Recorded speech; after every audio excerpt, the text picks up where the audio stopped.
Welcome to Solve It Like a Marketer. I'm Stephen Hobey. Today, I'm examining the Stanley Milgram experiment on obedience. It's very interesting. Don't go away. Now, one of the reasons I wanted to cover the Milgram experiment is that it's really very closely tied to social impact theory, which is also really helpful to marketers. So let's first take a look at the experiment itself. Stanley Milgram was a psychologist at Yale University. In 1963, he conducted an experiment focusing on the conflict between obedience to authority and personal conscience. Now, the aim was to research how far people would go in obeying an instruction, and if it involved harming another person.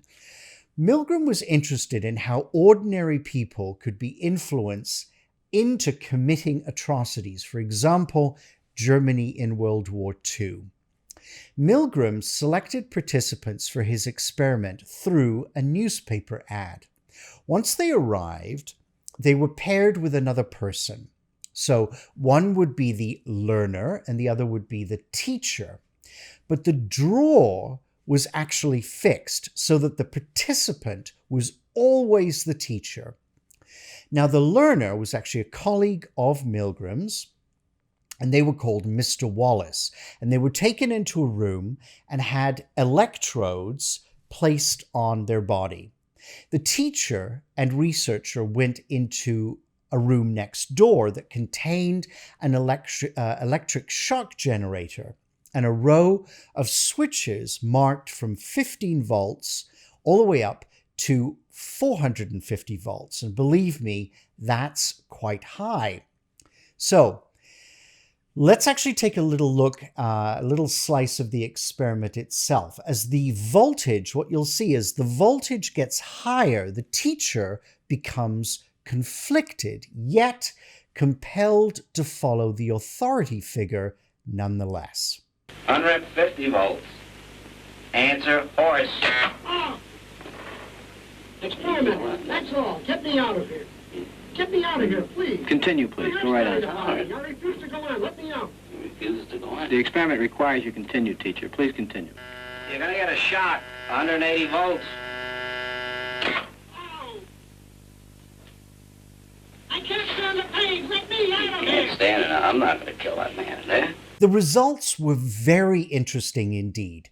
2/3 of the participants, i.e. the teachers, continued to the highest level of 450 volts. All the participants continued to 300 volts. So Milgram's conclusions were that people are likely to follow orders given an authority figure, even to the extent of killing an innocent human being. Now, he theorized that this response to legitimate authority is learned in a variety of situations, for example, in family, school, and workplace. So as I mentioned off the top, this is very closely linked to social impact theory.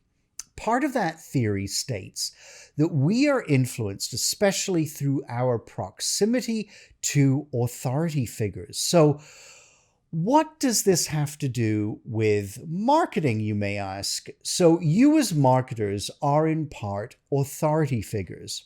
You represent your brand. In the realm of social media, for instance, you are ambassadors of that brand, engaging with your audience in a two-way dialogue.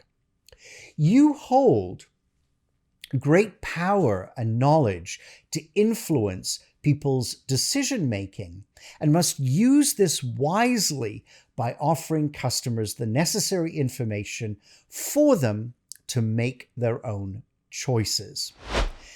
Needless to say, these experiments were littered with ethical violations. Today, they would be deemed immoral and unreasonable, and certainly a psychology ethics board would not follow them or allow them. So, as marketers, we also are held to high ethical standards. In the same way, we need to be careful to not mislead consumers or misrepresent ourselves. Transparency is key, something that was definitely lacking in Milgram's case. But certainly, at the end of the day, the experiments did show how malleable the human mind is. And given the right conditions, humans are capable of breaking their own ethical and moral boundaries. If you'd like to see more videos like this, hit the subscribe button. You can catch me on TikTok or Instagram. The links are below, so please do join the discussion. I will see you every week with a new video, so please stay tuned, and together, let's solve it like a marketer.